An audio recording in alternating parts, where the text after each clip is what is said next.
Livre-arbítrio nos dá a possibilidade de escolhermos o nosso destino, o que nós queremos.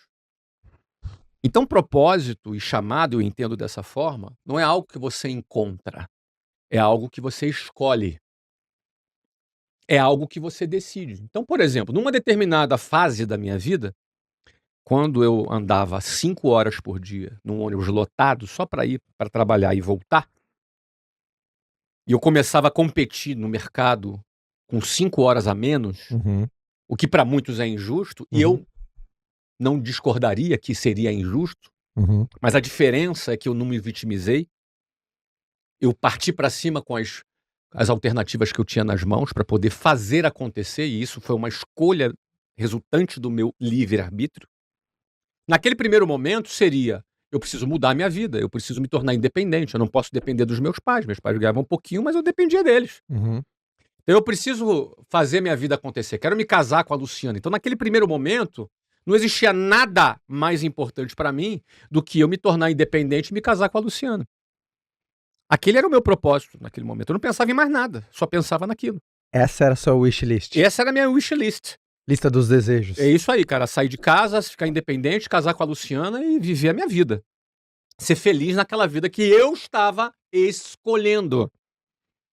Eu escolhi a Luciana me escolheu, eu escolhi seguir esse caminho, eu escolhi fazer acontecer para eu ser independente. Fui eu que escolhi. Não foi o pergaminho, o anjo, nada disso.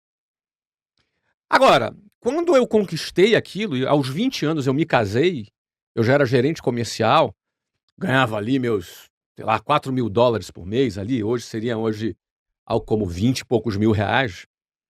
Ali, quando eu me casei, aliás, quando eu me casei estava um pouquinho menos ali, acho que talvez eu ganhasse uns 12. E aí depois, naquele ano que eu casei, eu dei essa subidinha ali, mas naquele momento, isso já era suficiente para eu morar sozinho, para eu ter uma vida com a Luciana, para eu começar a minha vida naquele primeiro momento, não é? Então, agora, quando eu conquistei isso, automaticamente eu tive que fazer o quê? Eu tive que renovar a minha wishlist. Uhum. Wishlist, traduzindo para o português, porque nem todo mundo fez WhatsApp, né, cara? Então, é lista de desejo. Uhum. Wishlist é lista de desejo. Então, eu tive que renovar a minha wishlist. Então, eu criei uma nova meta, porque eu já estava independente, já estava morando sozinho, já tinha me casado com a mulher que eu tinha me apaixonado. Já tá, e agora? Vou ficar aqui o resto da vida? Financiar um apartamento na Caixa Econômica Federal, comprar um Fusca e viver 30 anos ali pagando aquele apartamento, naquela vidinha ali? Que é o que a maioria das pessoas faz? Acha que a vida vai se resumir àquilo. Não. Naquele momento eu fiz uma nova wishlist. Ou seja, na minha visão, você tem metas, propósitos e metas, depois você tem que se renovar para uma nova fase, senão você vai ficar acomodado. E é isso que acontece. Até hoje eu morei em 8 países. Pretendo morar em 12 países até o final da minha vida. Muito bom essa. Agora, tem gente que mora no mesmo endereço por 40 anos, tá tudo certo, não tem nada de indigno nisso, tá tudo bem. Mas isso é resultado daquilo que a pessoa, através do seu livre-arbítrio, está escolhendo. E aí é que entra um ponto de discordância muitas vezes, porque as pessoas ou a gente acredita que somos protagonistas e escolhemos nosso destino, ou a gente acredita que a gente é vítima do destino. Uhum. É o que sobrou pra mim, é o que sobrou pra mim nessa vida, é o meu karma. E aí, meu querido, cada um vai viver de acordo com aquilo que acredita. É verdade. Se tu acredita que é isso que a vida reservou pra você, tu tá certo, cara. Eu acredito que não, eu também tô certo. Porque o que define é o que você acredita, o que eu acredito. E nós seremos escravos daquilo que acreditamos. E viveremos na gaiola das nossas crenças. Sempre. Seja elas quais forem. Aí o que acontece? Me casei, Caio. Me casei, renovei o meu objetivo. Aí eu já queria viver melhor. A gente morava num apartamento que era na entrada de uma favela no bairro Jabu, ali na rua Beirute. Lembra até a rua? Opa! Não lembro o número do apartamento, né? Eu já esqueci, mas a rua era Beirute. E Beirute é, se eu não me engano, a capital do Líbano, né? Lembra até em quantas parcelas foi? Quantas parcelas? É. Ah, não, você É alugou, um né? apartamento alugado, Alugou. quase que emprestado, né? Não tinha nem geladeira.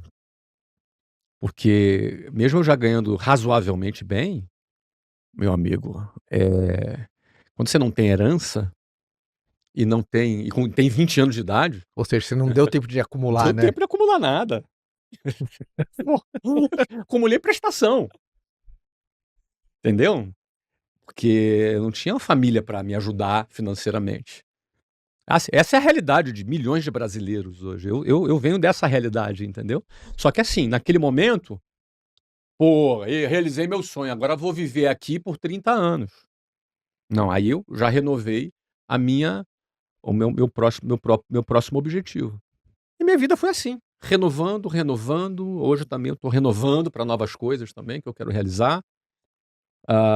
É o que nos faz não estagnarmos e ainda termos vontade de realizar coisas, enquanto impacta pessoas. Porque para mim não basta eu continuar conquistando na minha vida. E continuo. Cada ano eu faturo mais do que o ano anterior. 2025 eu faturei mais do que 24. Faturei mais do que 23, 22, 21. Até hoje, todos os anos eu faturei mais do que o ano anterior. Mas para mim não basta. Eu agreguei aqui na minha missão de vida hoje aproveitar a vida ao lado das pessoas que eu amo e impactar pessoas para que elas descubram que elas podem ser pessoas muito melhores. Isso resume o que hoje é a minha missão de vida que eu escolhi. Portanto, para a gente finalizar esse bloco de propósito, cada pessoa tem a liberdade, o livre-arbítrio de escolher qual é o seu propósito que quer viver na sua vida. Então, para quem tem crise de significado, tem crise de propósito, a notícia é você quem escolhe.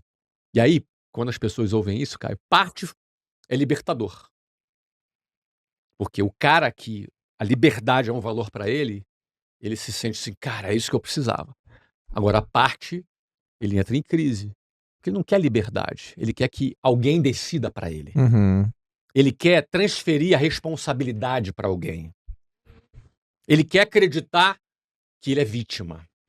E ele contou essa história que ele é uma vítima. Ele não quer desmontar essa história que ele é uma vítima. Até porque se ele entender que ele não é uma vítima, ele vai ter responsabilidade, cara. Ele não vai poder mais culpar o governo, não vai poder culpar o pai, Uhum. não vai poder mais dizer lá que foi o fascista que prejudicou ele, ou que foi lá o comunista que prejudicou ele. O Brasil tá pior por causa do comunista, ou pior por causa do fascista. Ele não vai poder mais culpar ninguém. E pior, não vai mais fazer sentido a esperança no político de estimação dele. Ele se acostumou a idolatrar o político de estimação dele. E agora ele vai fazer o que com aquela idolatria? E se ele descobrir que depende dele? E agora? E as pessoas todas que ele brigou? As pessoas todas que ele culpou? Ele vai fazer o quê? Ele agora vai ter... Cara, a mudança de paradigma entre livre-arbítrio e o vitimismo muda completamente a forma de vida da pessoa, Uhum. porque toda a vida dela é estruturada na premissa ideológica que ela escolheu. E aí eu falo de ideológico não do ponto de vista político, do ponto de vista de ideias mesmo. Por isso as ideias são muito poderosas, Caio. Por isso que eu gosto de falar com milhões de pessoas, como eu falo hoje, porque as ideias são as ideias que aprisionam ou libertam uma pessoa.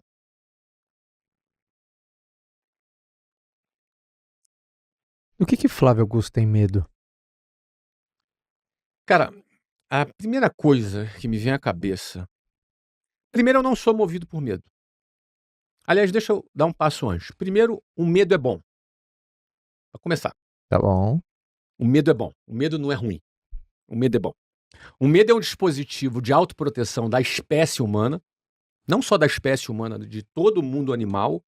Né? O instinto do medo é o que protege a vida.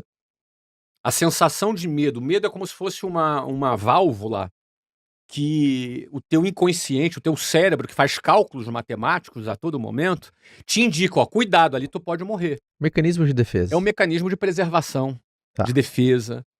Então o medo é bom. Agora, Esse mecanismo pode ganhar um espaço tão grande na sua vida que ele pode transpor a sua única função, que é um mecanismo de autodefesa. Ele pode extrapolar esse mecanismo de defesa e passar a ser quem governa a sua vida. Passar a ser o seu chefe. O medo, ele tem potencial para ser o seu chefe. E se o seu cérebro começar a entender que você vai seguir e viver uma vida pautada no medo, você vai virar um bunda mole, porque o teu cérebro colocou o medo numa posição que ele não deveria estar. Ele deveria ser apenas um mecanismo de defesa, mas agora não.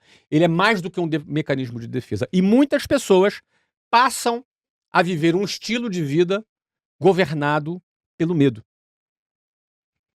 Ou seja, um estilo de vida governado pelo medo, ele nunca vai desejar a liberdade. Porque liberdade é sinal de perigo. Uhum. Um pássaro, quando sai voando, ele pode ser atacado por um predador. Obviamente, a liberdade traz alguns riscos. Quem tem uma vida governada pelo medo, odeia risco. Uhum. Ele nunca vai optar pelo risco. Aí, nasce uma falácia que resultou numa frase que eu falo muito. Se o cara tem uma vida governada pelo medo, ele vai buscar sempre a segurança. E aí é quando ele está vulnerável para cair nas armadilhas dos aproveitadores políticos. São pessoas que vão tentar vender para essas pessoas o que é seguro. Aí ele vai dizer, o INSS vai te dar segurança. A CLT vai te dar segurança. As nossas leis vão te dar garantias e seguranças. O Estado vai te dar segurança. E tudo isso é uma balela. É uma enorme balela. Primeiro, eu posso... Aqui, seria muito longo aqui, mas de forma resumida, o INSS não dá segurança para ninguém. Uhum. Ninguém. Se toda aquela grana que é descontada do empregador e descontada do cara fosse pro bolso dele e ele próprio contratasse um seguro privado, seria mais barato, mais eficiente, mais efetivo. Ó, vou aqui rapidamente. Você pega uma previdência privada depositando o mesmo dinheiro que é descontado do INSS, no final da vida, não tem um cálculo exato aqui, além dele receber uma aposentadoria maior e ter a garantia de receber, ele, garantia entre aspas, né? Pode quebrar um banco, sempre pode. Mas é uma garantia muito maior do que a do INSS, que já está quebrado hoje. Uhum. Além dele receber, aquele dinheiro que ele depositou é dele.